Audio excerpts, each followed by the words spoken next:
Welcome to Papillion Past and Present. Today I'm here with young historian Owen Williams. Thank you for coming. You're welcome. Can you tell us, how did Papillion get started? This guy named John Beadle obtained a land grant and plotted out the city in 1857. Why was it named Papillion? Because of all the butterflies they found in the creek. Oh. And that's also the French word for butterfly. Can you tell me more about John Beadle? Yes.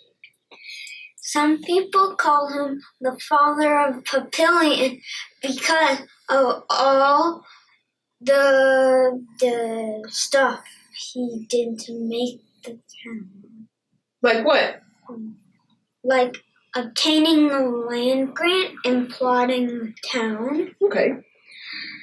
And he was also the first postmaster. Interesting. Yeah. And most importantly, he helped raise money for what?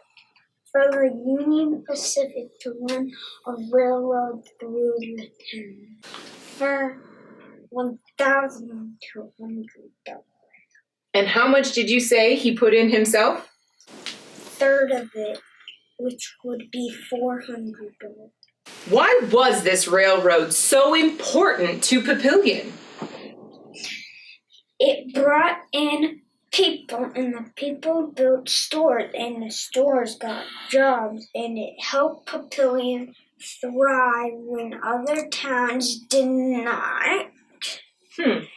And it was also the key reason we became the county seat in 1875. What is the county seat? The county seat is like the capital, like the capital of Sarpy County. All right. And why were those stores so important to Papillion? Without those people would have to get their stuff somewhere else, and they would probably move closer to there. So they would leave Papillion? Yes. That would be unfortunate. Mm-hmm. Can you tell me, what were some of those first stores in Papillion? There was the Sanders General Store, run by Albert and William Sanders. It is the oldest commercial building and sold everything from horse collars to bananas, but right now it's Rayleigh's ice cream shop. Excellent. That sounds tasty. What else was there? There was the A.W. Clark building. It was a bank run by A.W. Clark. He first ran the A.W. Clark grain and ground food. People would open lines of credit with him when they had extra money and borrow when they didn't. He had over $50,000 at one time. He realized he was a banker. He opened a bank in 1892. Yeah. There was also the Sarpy County Courthouse. It was built in 1923 after the county outgrew the first one. People came from all over Sarpy to go to the courthouse and shop at the stores or stay at the hotels. Were there any other buildings? And we also had the C.S. West Undertaker and Furniture, the Papillion Times Building, J.C. Wright and Sons Lumber, and the Sarpy Hotel. the mill, and several taverns. Sounds legit. Who were some of the important people in Papillion at that time, besides John Beadle? There were A.W. Clark and William Sanders, because they were businessmen and also some of the town's first trustees. What are trustees? It's someone the town can trust, and they trust them to make good decisions. Oh, Something like that. that's interesting. Anyone else that was kind of important at that time? I believe Dr. William C. and Mary Upjohn were important for making sure common land and parks were set aside in 1880. Maybe that's why we have lots of parks now. Wow, I can't believe that our parks were started way back in 1880. What has stayed the same here in Papillion? The buildings in downtown are mostly the same. The A.W. Clark building still has its vaults. And we went there and saw those. And you saw those? Yes. Yeah, the old Papillion Times building has the original printing press. The courthouse still has the same tile floor installed and the jail cells on the top floor. Papillion is still the county seat.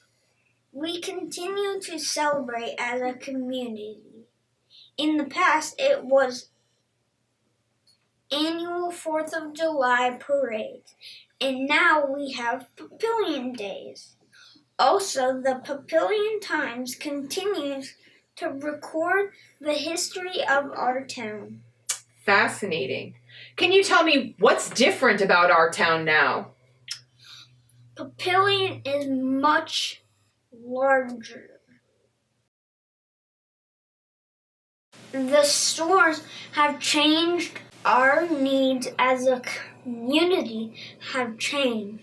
So the city is more houses, less farms. Technology has improved. We don't need horse-drawn farm equipment. No. Who are some important people now in Papillion? Of course, Mayor Black. He has done a lot for our community.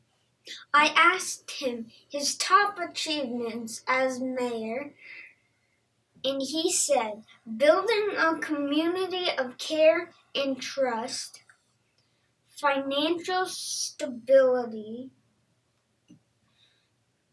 the downtown revitalization, and Papillion Landing Community Center. What is revitalization? What is that plan? It is bringing back life, energy, and fun to the downtown. So they put a water park. They took away the crummy parking lot that only fit like 4 cars in it.